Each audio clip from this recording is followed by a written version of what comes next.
அதிசயங்கள் செய்கிறவர் நம் அருகில் இருக்கிறார். அற்புதங்கள் செய்கிறவர் என்றும் நமக்குள் வசிக்கிறார். யோவான் எழுதின சுவிசேஷம் 6:66. அது முதல் அவருடைய சீஷரில் அநேகர் அவருடனே கூட நடவாமல் பின்வாங்கி போனார்கள். இவர்கள் ஏன் பின்வாங்கி போனார்கள்? அதை பார்ப்பதற்கு முன்பு இந்த கூட்டம் யாருன்னு கொஞ்சம் பார்க்கணும். இவங்க யாருன்னு கேட்டீங்கன்னா, இயேசு கிறிஸ்துவின் சீஷர்கள் என்று வாசிக்கிறோம்.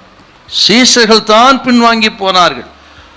இவர்கள் ஆண்டவராக இயேசு கிறிஸ்துவுடைய வாழ்க்கையை நேரடியாக பார்த்தவர்கள், அவருடைய வார்த்தையை கேட்டவர்கள்.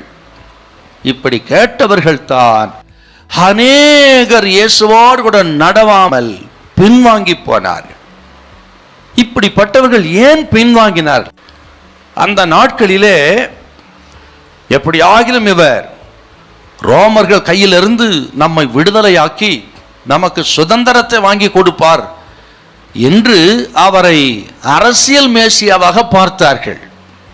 அது நடக்காததுனால இவர்கள் பின்வாங்கி போனார். இன்னும் சொல்கிறேன், இவர்கள் பார்த்த மேசியா ஒரு அரசியல் மேசியாவாக பார்த்ததுனால இயேசு கிறிஸ்து இந்த அதிகாரத்தில் சிலுவை மரணத்தை குறித்து பேசுகிறார். ஆக சிலுவைக்கு போய் மரிக்க வேண்டும் என்பது குறித்து, அவருடைய மாம்சத்தை குறித்து, இரத்தத்தை குறித்து பேசும் பொழுது அந்த சிலுவை மரணத்தை ஏற்றுக்கொள்ள முடியாதவர்கள் பின்வாங்கி போனார்.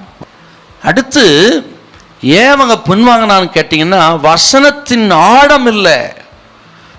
வசனத்தின் ஆழம் இல்லாததுனால இவர்கள் மேம்போக்கான ஒரு போக்கை கடைபிடித்தார்கள். இயேசுவை மேம்போக்கான ஒரு வாழ்க்கை வாழ்ந்து கடைபிடிக்கிற மக்களா இருந்ததுனால, வசனம் தெளிவாய் ஆழமாய் இல்லாததுனால மிக எளிதிலே பின்வாங்கினார்கள். கர்த்தருடைய பிள்ளைகளே, சில வசனங்கள் விளங்கவில்லையா? சில உபதேசங்கள் போதகங்கள் விளங்கவில்லையா? முறுமுறுத்து வாக்குவாதம் பண்ணி ஆக விலகி போகாதீங்க. அதுக்கு பதிலாக ஆண்டவரிடத்துல கேளுங்க, ஆண்டவரே எனக்கு இதை போதித்து தாரும், எனக்கு விளங்க காட்டும் என்று சொல்லி ஆண்டவரிடத்துல கேட்கணும். விசுவாச ஜீவியத்தில் வளரும் பொழுது இப்படிப்பட்ட சோதனைகள் வரும். அந்த சோதனை வரும் பொழுது வாக்குவாதம் பண்ணி நீங்க விலகி போகப்படாது.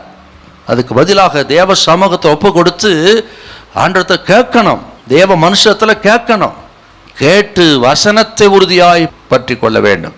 இன்னைக்கு ஆண்டவர் சொல்லுகிறார், வசனத்தை நம்புங்க, ஆண்டவர் உறுதியை பற்றி கொள்ளுங்க. கர்த்தர் உங்களோடு நடத்துவார், உங்களை கைவிட மாட்டார், உயர்த்துவார். ஹல்லேலூயா, ஹல்லேலூயா.